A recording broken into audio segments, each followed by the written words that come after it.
Hey everybody, it's Oldskulenerd. It is Thursday.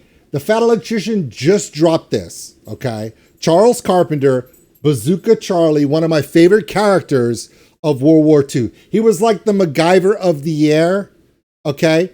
If Top Gun, the character of Maverick, if you kind of mix him with Goose, put them as one person, broke all the rules, and just stacked up kills, this is the guy.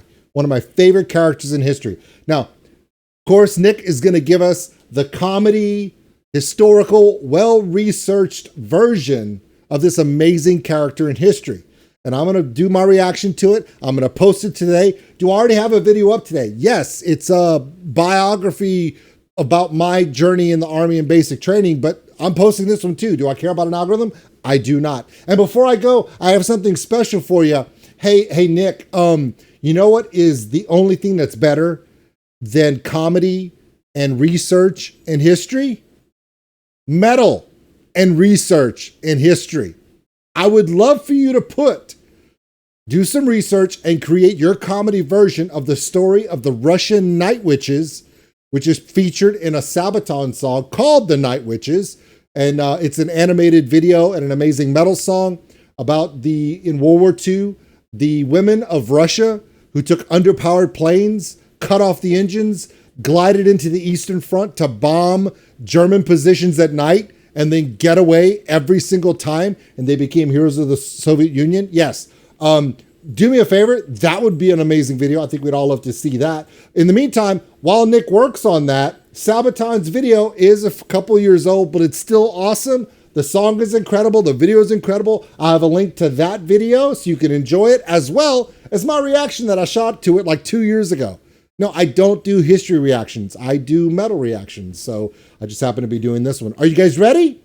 Awesome. The MacGyver of the skies, Bazooka Charlie. Here's my reaction.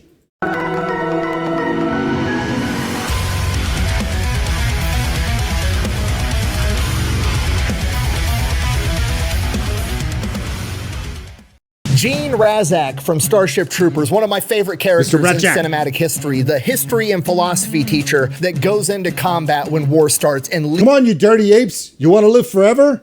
You want the job? It's yours until I find someone. Until you're dead, or I find someone better. Yeah, do it, Rico. Yeah, that guy. Yeah, leads his former students. Well, I found the real life version, and it's even cooler than the movie. Today we're talking about Charles Carpenter. The Germans referred to him as the Mad Major, while his men knew him as Bazooka Charlie. A 29-year-old history teacher from Moline, Illinois, who would join the United States Army Air Corps after Pearl Harbor was attacked, and his younger brother, who was a fighter pilot in the Philippines, was captured by the Japanese. Through a series of events, he would become one of the United States Army's first liaison pilots, a new experimental program where these men were tasked with flying the L-4 Grasshopper, basically a glorified crop duster with fabric wings and what amounts to a lawnmower blade sticking out of the front. They would fly out over the battlefield and use their altitude to spot enemy positions and call in. I was very fortunate as a young person. My cousin collected antique planes, David Magruder. He lived right over there. He had one of these. It was cloth, exactly like Nick is talking about, very underpowered. It was a side-by-side seat with a little bungalow seat in the back where you could just kind of a rumble seat in the back. And his was yellow with yellow canvas. Amazingly scary thing to fly in. I remember he took me up as a kid and he didn't tell my mom. In fact, Mom, it was 39 years ago. I'm sorry. My mom watches my videos, so now she knows that my cousin took me on an airplane ride that she specifically told him, don't take him up in that piece of crap plane. And he did. And accurate artillery fire. While this job was extremely valuable, dangerous, and did have a humongous impact on the battlefield, it didn't have the direct impact that Charles Carpenter wanted. So Carpenter decided he was going to mount 6 bazookas on the wings of his crop duster and begin flying combat sorties, quite literally dive bombing German tanks. He would later perfect this technique and use it to sway the entire Battle of Arracourt, which is the largest tank battle on the Western Front in all of World War II. And we're going to get into everything right after a word from our sponsor. This video video is brought to you by World of Warship Legends, the first and probably only video game I'm ever gonna be in. Good game, everyone. That was a great battle. Now, previously, I was only available on PC, but to celebrate the Navy's 250th birthday, I am now available on consoles. You're gonna unlock me, the battleship, the USS Texas with an American flag paint job, and a bunch of other freebies. And that deal is available for absolutely everybody, even if you already play, from now until November 28th, 2025. All right, it's awesome that he's talking about this. You guys do know, if you watch my Twitch stream, I love World of Warships. I've been playing for a while. I do play as the USS Texas quite often. Something else that Nick may not know, the band Sabaton that I just talked about, the bass player of the band, his name is Per. They're from Sweden. They actually visited the USS Texas in dry dock while it was being refurbished. They wrote a song called Dreadnought about other dreadnoughts. And yes, the USS Texas is the last of the dreadnoughts that is still afloat in the world. They absolutely love that ship. And yeah, so I'm a big fan of the USS Texas too. So yeah, just saying. And if you're new to the game, you're gonna get a bunch of extra freebies on top of that. The game is free, it's pretty easy to play, and it's one of the only games that I actually do play. You get to captain your own ship in naval warfare, being historically accurate ships like the USS Texas, the USS Iowa, or the USS Enterprise. And it's not all just American ships. You could be other historic ships from different nations. You could be the Japanese Yamato. You could be the German Bismarck. I mean, I don't know why you would. They're both at the bottom of the ocean right now, which seems like a bad strategy if you want to win, but whatever, you do you. And it's not just influencers like me that you can unlock to be the captains of your ship. You can unlock real captains from history. You can actually have Willis Ching Lee be the captain of the USS Washington or any other ship that you want. So yeah, go check out World of Warships. Use my link down below. If you use it before November 28th, you're gonna unlock the battleship, the USS Texas. And the Ching, when you do Admiral Ching Lee and you get him up to Admiral, he unlocks a special ability called Sharpshooter, which means on the main battery guns of a battleship that's above class 7, any battleship that's above class 7, you don't have to aim. It auto aims the main battery and it hits often, very often. This with an American flag paint job and a bunch of other freebies. Let's get back to the video. Our story begins August 29th, 1912. Charles Carpenter is born. He is the oldest of 6 kids. He has 2 brothers and 3 sisters. Let me guess. Great Depression. They had to hunt and grow their own food to eat. Hard life. Mom or dad, maybe both die. Possibly a couple of siblings. Leads him to where he has to take care of the whole family. And then he goes off, and because of a hard life growing up as a kid, the ravages of war and the stress of combat seem just like a day at the office. I'm saying that because it seems like all the great people of history have a tendency where they grow up in harsh conditions, so they're able to muster great internal fortitude and perseverance. Is it just me? No? Good. Want to make sure I wasn't just making that shit up. He grows up in Illinois, and like pretty much every other World War II hero we talk about, he grows up dirt poor. You guys know the drill. Unfortunately, the young Charles's dad was not that great of a guy. He had an alcohol problem, he had a gambling problem, and we don't really know how old Charles was when this happened, but in his childhood, his dad would end up losing their 1,000-acre farm in a gambling game, and he would walk out of their lives forever, abandoning his family, his wife, and all 6 kids. Now, something like that happening would absolutely destroy most people, but Charles Carpenter is the main character. And without a positive male role model in his life, he turns to books. He turns to literature and reads all the great books he can find. Okay, the rule of Fat Electrician videos. Remember, the hardships of your childhood are the layers of plot armor that have been seated within your soul. So later on, in exploits, it is returned to you. It's like a reverse Murphy's Law. I understand. Murphy's Law says anything that will go bad, that can go bad, will go bad because you deserve it, because you lead a privileged life, you entitled fuck. Reverse Murphy's Law is these heroes of history where because of the fact they are not privileged and they are not entitled, they have to work for everything they have, and life gives them shitty situations growing up. Fate comes back and goes, you know, later on, when you're up against it, all this bad crap, plot armor, it's almost like the fates are watching. It's kind of cool.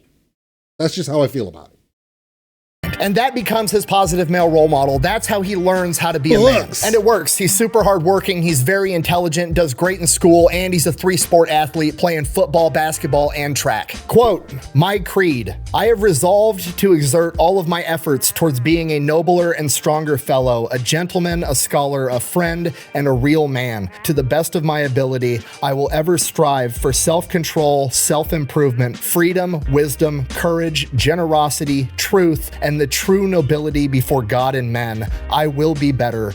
Charles Carpenter." Okay, he wrote that at 17 years old after his dad had lost everything and abandoned him and his family. Okay, the dude knew he was the main character all along. For high school, he gets that is literally the moment he adorned plot armor, I feel. That's the second. Yeah, at this point, he's destined for greatness and crazy ingenuity, being a MacGyver in what is best described as a Piper Cup. Full ride scholarship to Roosevelt Military Academy, and then after that, he gets a full ride scholarship to Center College in Kentucky, both for football and track. While he's there, he joins the Civilian Training Corps, which is kind of like an old version of ROTC, where you get to become a military officer when you do classes during college. Basically, he has to go off to 2 weeks of training every summer, all 4 years of college, and then once he graduates from college and finishes the program, he's offered a spot as a second lieutenant in the Army Reserves as a pilot. So that's what he does. He goes off to college, studies history, studies philosophy, decides he wants to be a history teacher. He wants to be able to go into a classroom full of kids and find the kids that are like him and be their strong male role model that he never had. And that's what he does for years. And when he's not teaching history, he's a flight instructor. But being the history guy, he can also kind of see the future, because history is the best predictor of the future. And he sees all the tensions and everything rising in Europe. And in his personal journal in the 1930s, he would write, and I quote, "Life is far crueler than death, and nations are feverishly preparing to slaughter again." So he knew. And also, sorry, Nick, you're asleep again. Not only that, but obviously he also knew that based upon history. Okay, let's go through. Okay, the Lusitania. Okay, eventually, don't we have a lot of boats in Hawaii right now? Yeah, they're like all clumped together, right? Yeah, I mean that won't cause a problem because yeah, I mean, that's never really been a problem for us, right? No? Okay, cool. We don't have like how many are over there? How many of the boats are in Hawaii? All of them. Wow. Okay, yeah. I don't see this being a problem. Okay, class dismissed. I quote, "Life is far crueler than death, and nations are feverishly preparing to slaughter again."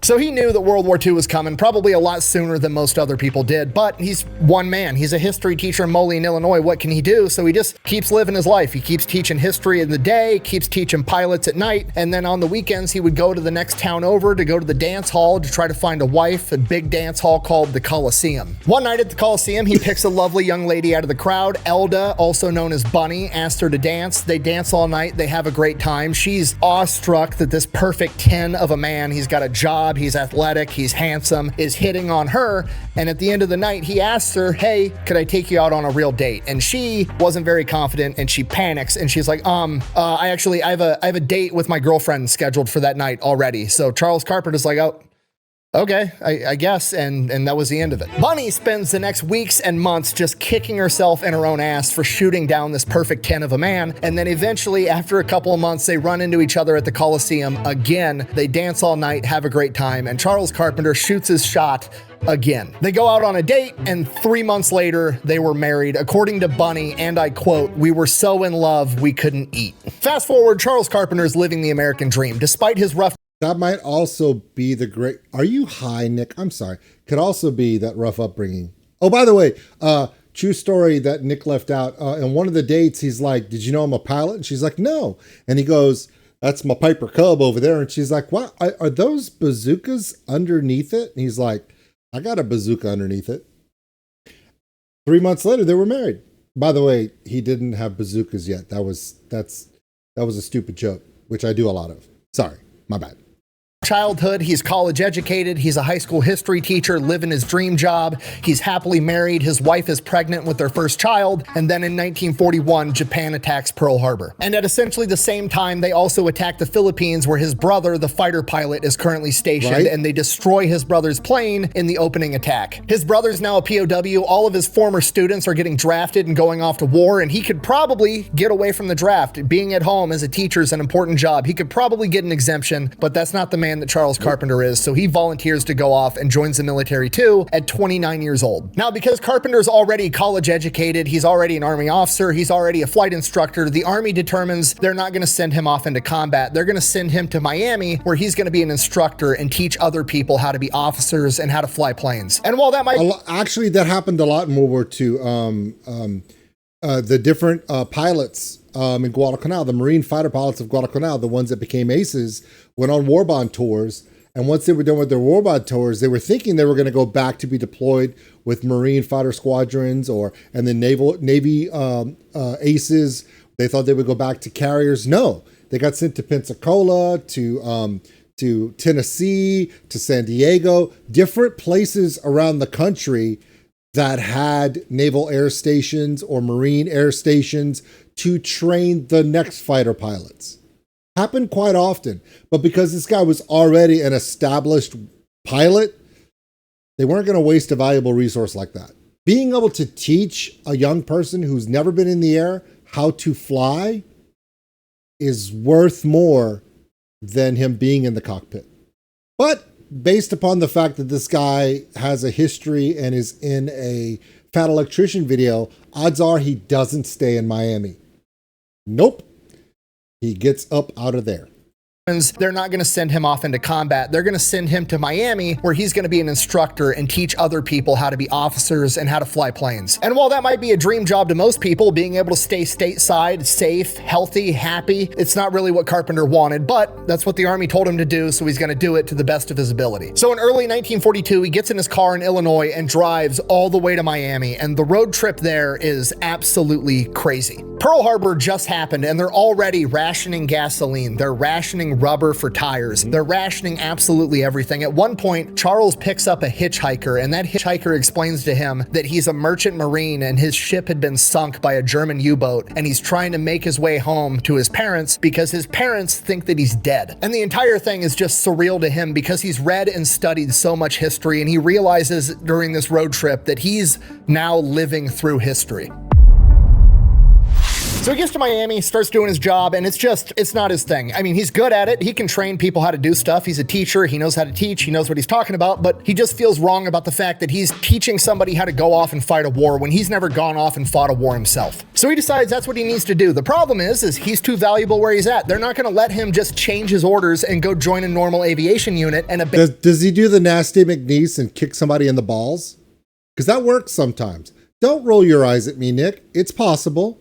And in this teaching job because he's the best man for that job. The only way he's going to get out of these teaching orders is if he volunteers for something so dangerous that it's a volunteer-only basis, and he does exactly that. Sorry, Nick looks like he's about to sneeze. What he does is, let me guess. There's a job opening for not a Wildcat, not a Corsair, not a Mustang. No, none of those. Let me guess. We have an airplane that basically is wrapped with a rubber band, and we need someone to fly that. And he's like, done. No problem.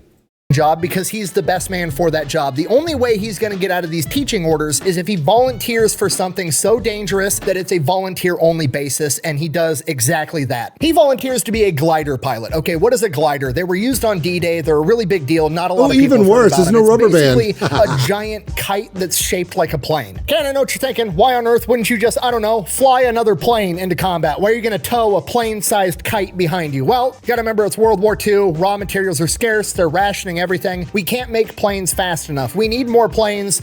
And the gliders were made out of lumber framed with canvas over it, which, by the way, guess who knows how to fly those? Exactly.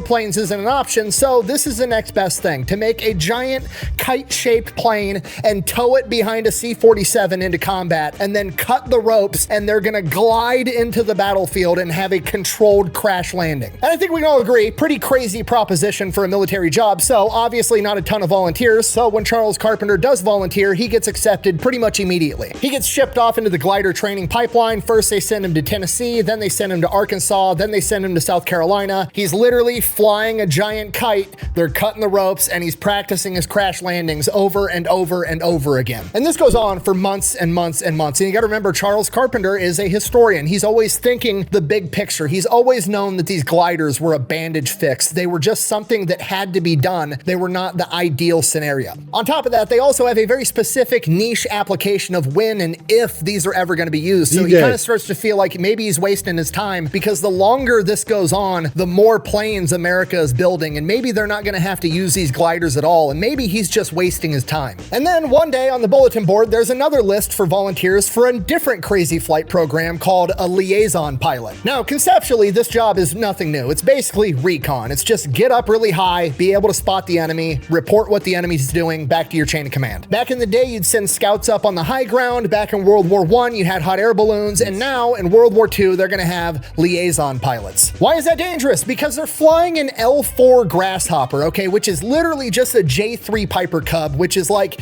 the most mass-produced trainer plane at this point in time. Like if you were a pilot, you first learned how to fly a plane on a J3 Piper Cub. It's literally the Model T of airplanes. It's got fabric wings, like an 80 horsepower engine, and its top speed is like 85 miles an hour. It's basically a papier-mâché plane with a lawnmower blade sticking out of the front. And not only is it slow, it has no offensive or defensive capabilities. It can't engage the enemy, and it can't defend itself when it gets engaged. So literally, you're just going up in the air, getting eyes on the enemy, and hoping they decide not to shoot at you. And the reason the Army wants to use this feeble aircraft is because it's super easy to fly on, and you can land it in a random field. You don't need a runway, and you can take off and land in like 300 feet, which is actually where it got the name the L4 Grasshopper, because it's literally just a J3 Piper Cub, but the Army's got to give it a different name. And when the J3 Piper Cub was going through military testing, they were landing it in random fields, and this green little plane would hit the ground and skip and skid to a halt. And one of the generals said, it looks like a damn grasshopper. And that's how it got the name, the L4 Grasshopper. So these liaison pilots are going to be operating like a mile behind the front line, taking off from a random field, loitering over the battlefield for hours, calling in artillery, and reporting back enemy troop movements to their chain of command. Basically, liaison pilots in the L4 Grasshopper is the world's first version of a recon drone, except for, you know, the whole point of a drone is you can go do dangerous shit and not put your men in harm's way, but that's not really an option here. And reconnaissance spotter planes in Cessnas and Pipers are not just something that occurred. Oh, wow, it's getting worse for Nick. It's not something that just occurred in this instance. We had reconnaissance pilots. I mean, look at the special forces in Vietnam. They literally had Piper Cubs flying above the jungle to spot all the way into Vietnam. In fact, we use it even now. Tiny planes. Now, granted, we can use drones. I mean, basically the whole reason why the whole idea of the Reaper drone and the Global Hawk and all these different unmanned aircraft is because we've always used that for real-time reconnaissance. Satellites are expensive, and satellites can't be maneuvered as easily as you think because it costs fuel or orbit changes. So you need, at time, real-time, focused reconnaissance. So even all the way to now, granted we can use drones, but eyes in the sky has always been important. So that's what he's talking about.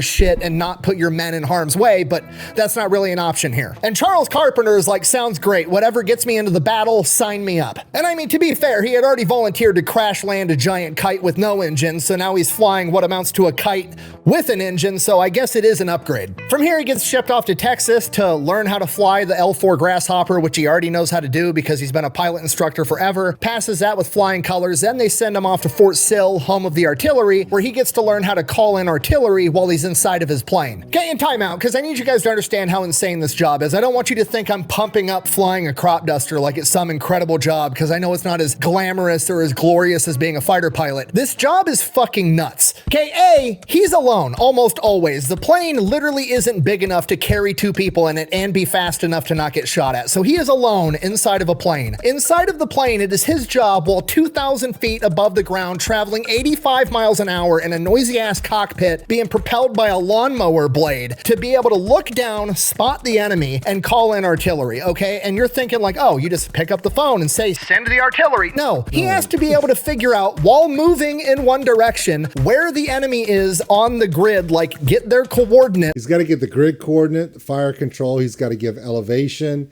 He's got to give direction. And based upon airspeed, timing, there's a lot of calculations. So basically he's doing complex algebraic and trigonometry in an airplane with one hand, because he's got one hand on the steering wheel. Yeah. It sounds stupid, because it is. But he did it.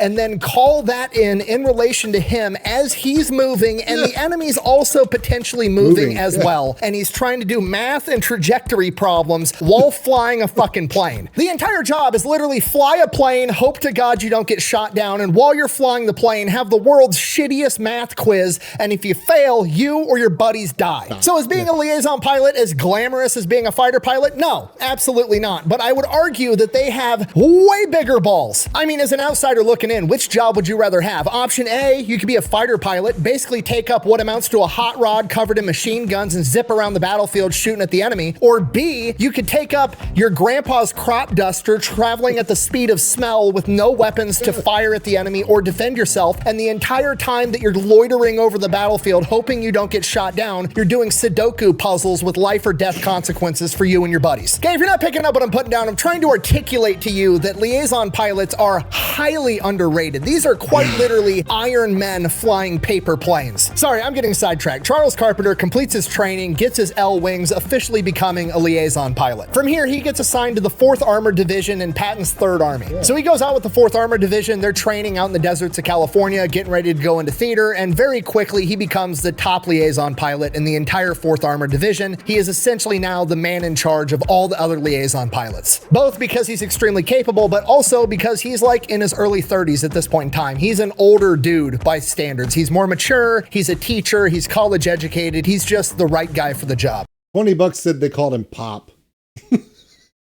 Because of this, he essentially becomes the personal pilot for the general of the 4th Armored Division, John Shirley Wood, a man who's described as being broad in the shoulders and even broader in the waist. And remember, the L4 Grasshopper, not really meant to have two people inside of it, and the general is a big boy. Charles Carpenter, also a pretty big guy. They are way overweight when he's flying this general around. So not only does he get used to flying a over-encumbered L4 Grasshopper, but he also ends up becoming really good friends with the general, again, because he's one of the only older guys around. Everybody else is a 19-year-old kid. He's super well read. The general's probably super well read. They become homies. And both of these things are going to save his ass later on.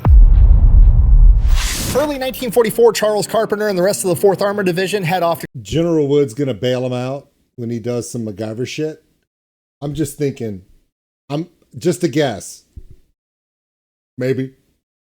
Great Britain. They're training there. They're getting ready. That goes on for a couple of months. D-Day happens in June of 1944, and by July of 1944, Charles Carpenter and the rest of the 4th Armored Division go into France. Right out of the gate, he's doing his job exactly how he's supposed to. He's going up, he's doing recon, he's calling in artillery, he's being the personal pilot for the general whenever he needs it, and this goes on for a couple of weeks, and the entire time, every mission, it starts to eat at him more and more. He feels like he's not doing enough. He's not going out there and confronting the enemy. He's just loitering above the battlefield. He's cutting himself and his contribution short. And then he gets his chance to confront the enemy in person on August 1st, 1944, outside of a French town known as Avranches. I want to be clear, we don't know the exact context of how this unfolded, but we do know that he was in a Jeep by himself, conducting forward reconnaissance, looking for an empty field to land his plane and all the other L4 Grass. So basically what he's doing is a Pathfinder mission, where he's going out by himself, no support,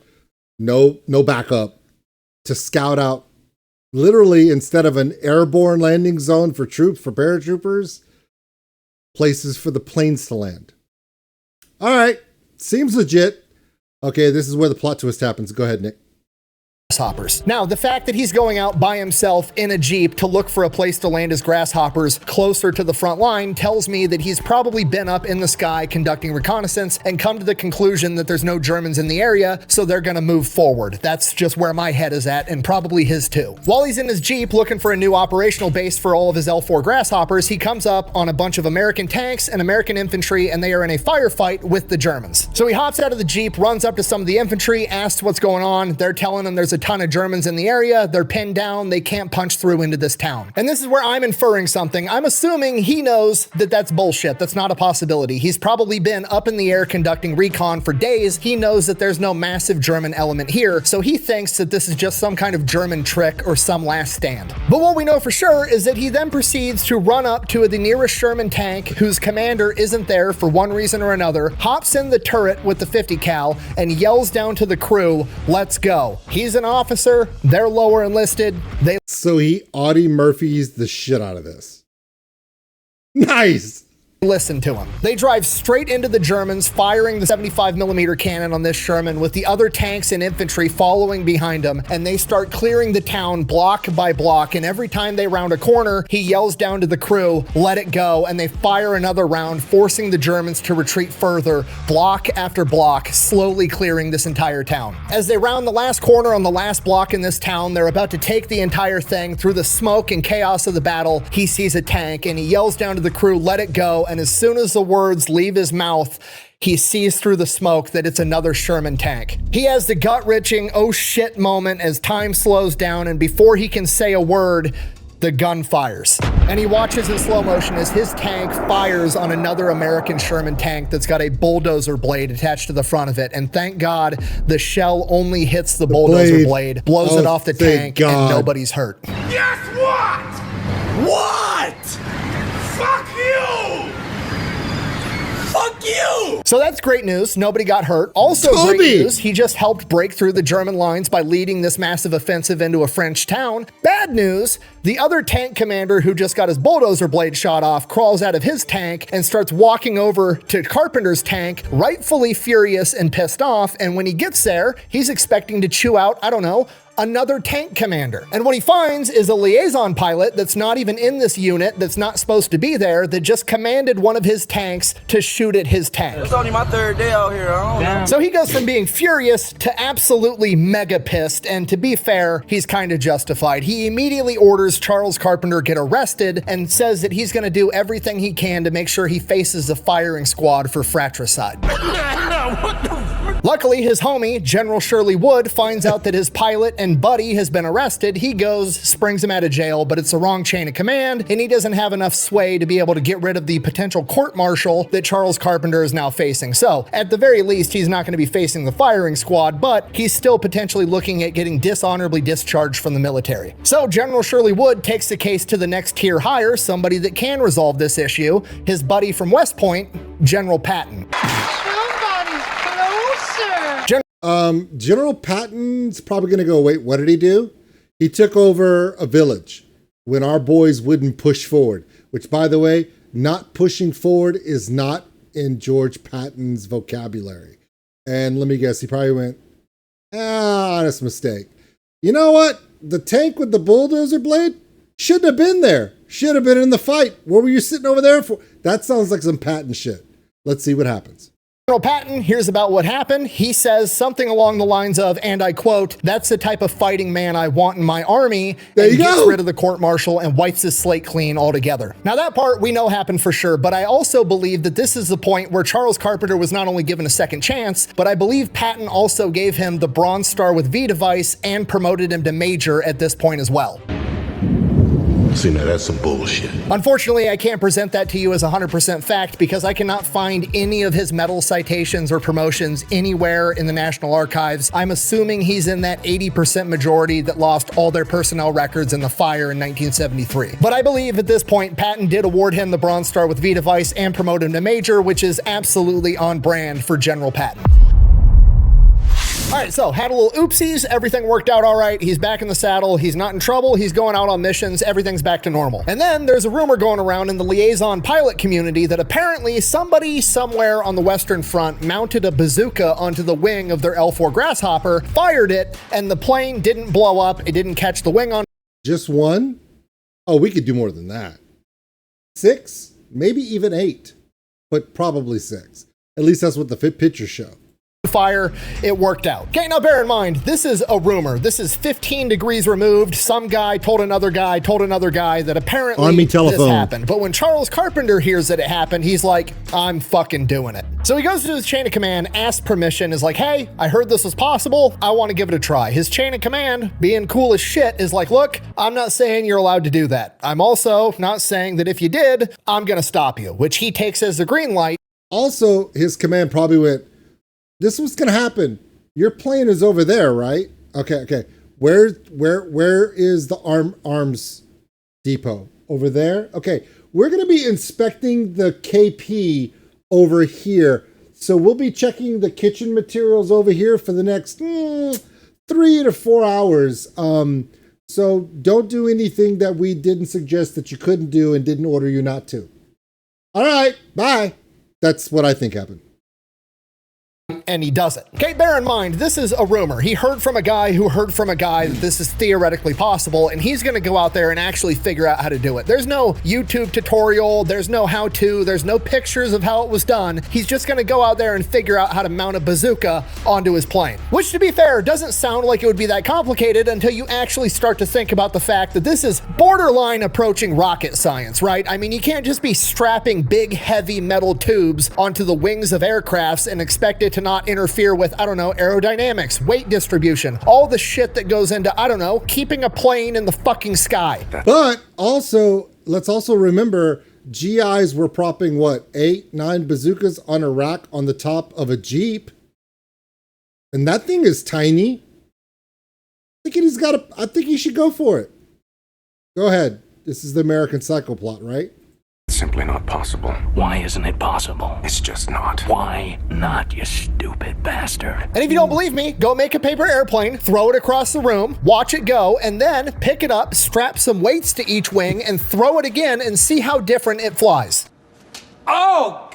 Oh man, it slipped out of my hand. What a whiff. Regardless, he's a smart guy. He figures it out. You can't literally mount the bazooka on the wing because they're fabric wings, so he mounts it on the wing strut, and then he mounts it so that the actual weight of the bazooka with the shell is behind the rear tires and behind the pilot, because the center of gravity on these Piper Cub planes is actually behind the pilot already, so he's using his own body weight to counteract the weight of these bazookas. Yes, science. So he ends up mounting one bazooka on each side of the plane, does a test run, it flies okay. Then he runs electrical wires into the cockpit on a panel where he can fire each bazooka individually or both at once. Goes up on a test run, fires the bazookas, doesn't light the wings on fire, doesn't blow them out of the sky. He's actually able to semi-accurately shoot these bazookas. He lands and it's like the holy shit, that actually worked, at which point he has a wonderful idea. You know what's better than 2 bazookas? Double it! That's right, 4 bazookas. So he mounts 4 bazookas on his plane, goes up, does a test run, it works, comes back down, lands. You know what's better than 4 bazookas? 6 bazookas. Goes up, does a test run, it works again, comes back down, and lands. You know what's better than 6 bazookas on an L4 Grasshopper?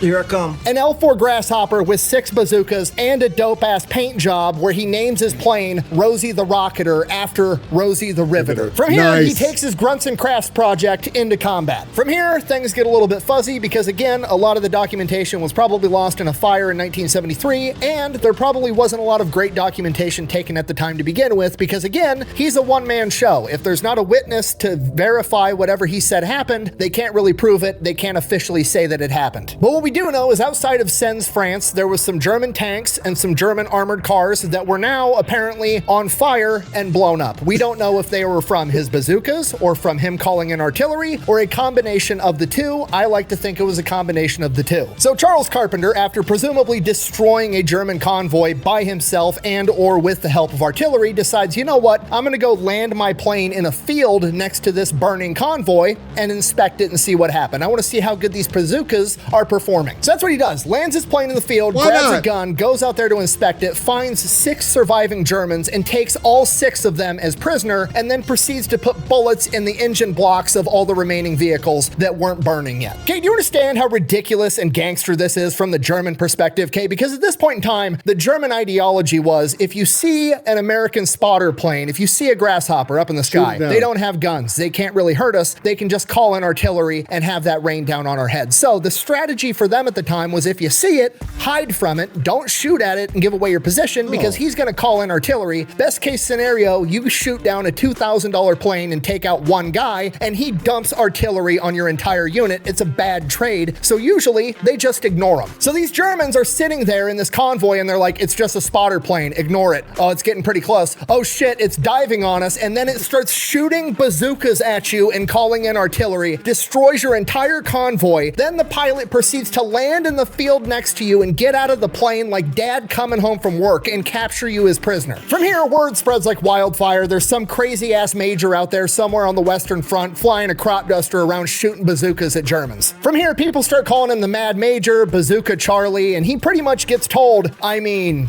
do whatever you want. You can call in artillery, you can shoot bazookas at people. Remember, he's good buddies with the top general. He's the only guy doing this. It seems to be effective. Why get in his way? Let him keep blowing up Germans. Everything works out. So that's what he's doing. He's just going up in the air, calling on artillery when he sees fit, shooting bazookas when he sees fit. Everything's going great. And during this time, he really refines the method, okay? He kind of figures out as close as you can how to accurately aim these bazookas. I mean, at the end of the day, it's basically a giant bottle rocket. The bazooka is going to do what the bazooka wants to do, but he kind of gets a feel for where they usually go on average. He's got markings on his windshield inside the cockpit for where the bazooka should land. On top of that, he refines how he does his attack runs. He comes in at like 800 feet, does this corkscrew maneuver, goes down, drops to 300 feet, levels out, fires his bazookas, and then dives straight up, literally pulling G's in a fabric plane. And again, at this point in time, we have no idea how many other missions he ran, how many trucks or armored vehicles or tanks that he took out. On top of that, even if he did take out tanks, not many people would believe him. And that's because at this point in time, bazookas weren't very successful against German tanks. German armor was incredibly thick, and a bazooka, more often than not, even if you scored a direct hit, was not going to penetrate the front or side armor of a German Panther or a German Tiger tank. But what most people didn't realize at the time, he's not shooting at a German Tiger tank from the front or the side, he's shooting at it from the top, like an early version of a javelin missile, literally hitting the tank at its weakest possible point, because no engineer could have ever foreseen, what if somebody was flying above you with a fucking bazooka? At no point in the German engineering process did any of the engineers say, yeah, but what if a crazy history teacher from Illinois in a crop duster covered in bazookas develops the pro gamer move?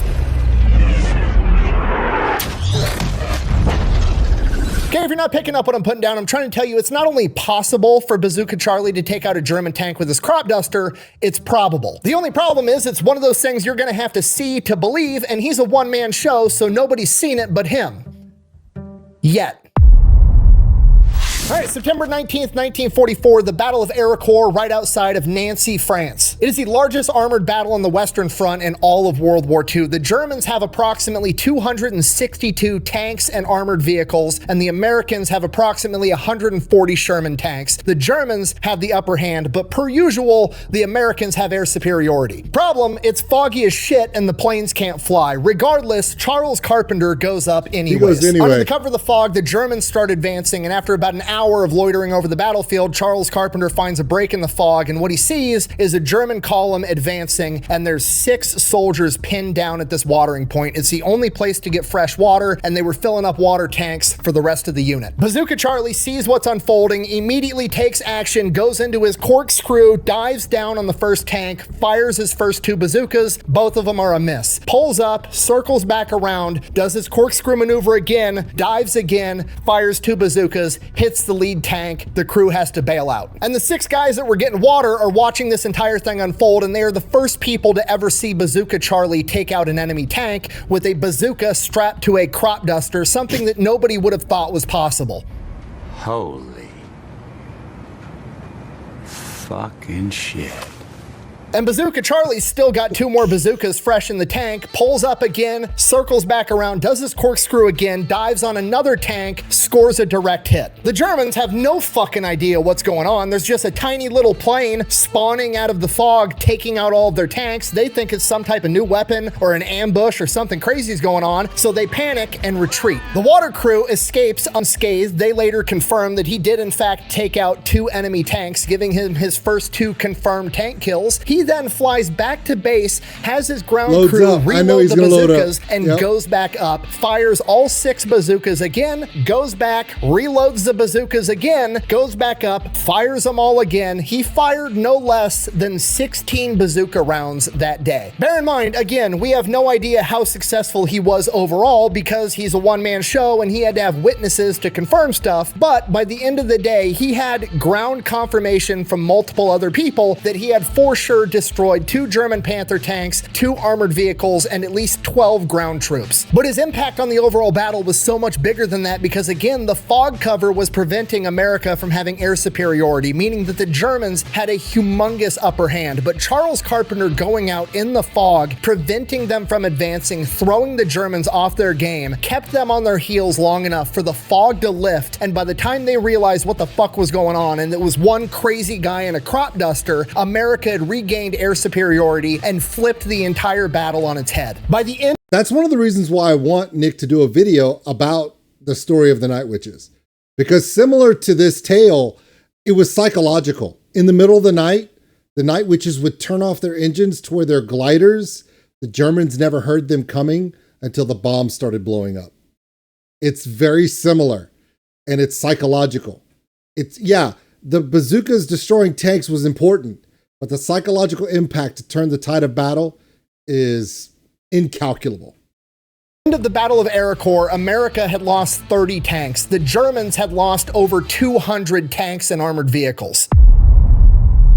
After the Battle of Arracourt, the legend of Bazooka Charlie goes from being a legend within the ranks of Patton's Third Army to being a legend back home. He is in newspaper articles absolutely all over the place. Personally, he doesn't really care for the attention. He doesn't really like the notoriety. He even writes back home to his wife Bunny and says, "Hey, don't talk to the press. I don't want the attention." In an interview, he even told a reporter, and I quote, "Some people around here think I'm nuts, but I just believe that if we're gonna fight this war, we have to get on with it 60 minutes an hour, 24 hours in a day." In addition to his newfound notoriety, he also has to deal with the fact that the Germans have caught on to his battle strategy and they have changed their tactics to ignoring spotter planes, to shooting absolutely everything they have at them all the time. Regarding that, he told a reporter, and I quote, "Word must be getting around among those to watch out for cubs with bazookas on them. Every time I show up now, they shoot everything they have. They never used to bother cubs. Bazookas must be bothering them a bit." Despite that, Bazooka Charlie goes out and continues to do Bazooka Charlie things, keeps going out on missions, keeps shooting his bazookas, keeps calling in artillery. And again, I reiterate for like the 15th time, we don't know how many enemy tanks and armored vehicles he took out during this time period because, again, he's a one-man show and everything has to have multiple eyewitnesses to be confirmed. Despite that, over the next month in October of 1944, he manages to bag 4 German tank kills confirmed, 2 of which were the German Tiger heavy tank, the baddest tank of World War II. The other 2 were allegedly Panther tanks, one of which was leading an entire column of tanks down a narrow road with ditches on either side, and Charles Carpenter dived on the lead tank, took it out, and then called in artillery and destroyed the entire column. Bazooka Charlie continues with his antics all through October, November, December, January. Again, documentation's not that great, but some accounts claim as many as 14 confirmed tank kills, as well as over 20 armored vehicles and countless enemy machine gun positions and ground troops. And somewhere along the line, he is also awarded a Silver Star and an Air Medal with Oak Leaf Cluster. But by February of 1945, he's hurting. He's got this massive lump on his neck. He has no idea what it is. He's extremely fatigued and tired, and he ends up getting hospitalized with battle fatigue initially. Army doctors don't know what to make of this lump on his neck. They send him off to Paris. He gets surgery, gets this massive lump removed, and he gets told that he has Hodgkin's lymphoma. They try to give him radiation treatment, but the Hodgkin's lymphoma is so advanced that they basically tell him, you've got a year, maybe 2 years to live. He is released from the army and sent back home. From here, he's reunited with the love of his life, Bunny, and his daughter, Carol, and he figures he's got 2 years left. He might as well make the most of it. He buys an Airstream trailer, and they tour the entire American West, and he gets to see all of the country that he fought for. Fast forward early 2000s, his daughter, Carol, is now in her 60s, and it's the early days of the internet, and she gets on the internet one day, and she's reading on war forums, and she finds a thread about her dad, and it's people talking about this crazy guy named Bazooka Charlie that supposedly mounted bazookas onto a crop duster and eliminated a bunch of German tanks. But because there's such a lack of documentation and everything else, all the comments are doubting the validity of this story and nobody believes it. So she gets in this forum and she starts posting pictures that she has of her dad in theater, and she starts reading all of the letters that he had written back home to her mom, Bunny, and she helps validate this story and it becomes a known fact. She then, with some help of some other people in the aviation community, goes on to write a book about it. And in one of the pictures that she has of her dad posing next to his plane, Rosie the Rocketer, you can actually read the serial number on the plane, and aviation people track down Rosie the Rocketer and find her in a museum in Austria. They buy the plane, bring it back home, and restore Rosie the Rocketer to her wartime paint job. And Carol's daughter, a graphic designer, gets to actually paint the old paint job of her grandfather on the plane. But that's not even the best part. The best part is that after Charles and Bunny and Carol got to tour the American West in their Airstream trailer, Charles felt great. So they went back home and he still felt fine. So Charles went back to work being a history teacher, changing the world one classroom at a time. And a year went by and he was still doing fine. And another year and another year and another year. And Charles lived an additional 22 years after he was given a 1-year death sentence. He would finally succumb to Hodgkin's disease in 1966 at the age of 53, which is still a premature, tragic death. But the silver lining is he got to live an additional 22 years like he was dying. And I like to think Bazooka Charlie ultimate plot armor. The ultimate plot armor. I know this video is really long, but another video that I hope that that Nick tells the story of is the German fighter pilot that rendezvoused with a B-17 bomber crew coming back from a raid where they were down to one engine, and the German fighter pilot could have shot the bomber down but realized that the crew was injured. The co-pilot was dead, only the pilot was conscious, and the German pilot realized that the honor of aviation was more important than an easy kill, and escorted that bomber crew home. And later on, the daughter of that German fighter pilot was recognized because those two aviators found each other later and were able to share a thank you and a blessing to each other for the honor of being pilots. That's an amazing story. It's also a Sabaton video that I've done a reaction to. And the German fighter pilot's daughter saw my reaction and how emotional it made me, and she sent me a wonderful message. And so there's so many amazing stories, but then plot armor is just something special. And I hope Nick keeps telling these stories because most people don't know about Bazooka Charlie. Thank you, Nick. of all people was able to cram a lot of life into that 22 years under those conditions. And that's the best ending I could possibly give you. Thank you for watching. Best way to support the channel is go buy some merch over at thefatalectrician.com. Quack bang out.